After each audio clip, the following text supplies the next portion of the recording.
ബുദ്ധിയില്ലാത്ത കാലത്ത് കെട്ടിയതല്ലേ എന്ന് പറഞ്ഞിട്ട് നമ്മൾ ആരുമല്ലാത്ത കാലത്ത് റെസ്റ്റോറന്റിൽ വെയിറ്റർ ആയപ്പോഴോ അല്ലെങ്കിൽ അക്കൗണ്ടന്റ് ആയപ്പോഴോ കെട്ടിയതാണ്. പിന്നെ നമ്മൾ വലിയ ആളായി ഒരു കമ്പനീന്റെ MD CEO ഒക്കെ ആയിട്ടുണ്ടാവും. പക്ഷെ നമ്മളെ ഭാര്യ എപ്പോഴും പഴയ പാത്തു തന്നെയല്ലേ.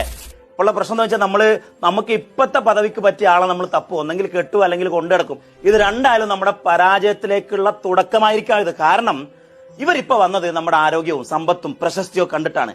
ഇതൊക്കെ ഇല്ലാതായവൾ നമ്മൾ ഇട്ടേച്ച് പോകും, അല്ലെങ്കിൽ നമ്മൾ അടിച്ചു മാറ്റി അവർ പോകും. പക്ഷെ നമ്മൾ ആരുമല്ലാത്ത കാലത്ത് നമ്മളെ വിശ്വസിച്ച് നമ്മളെ കൂടെ ഇറങ്ങി വന്നവളാണ് നമ്മളെ പാത്തു.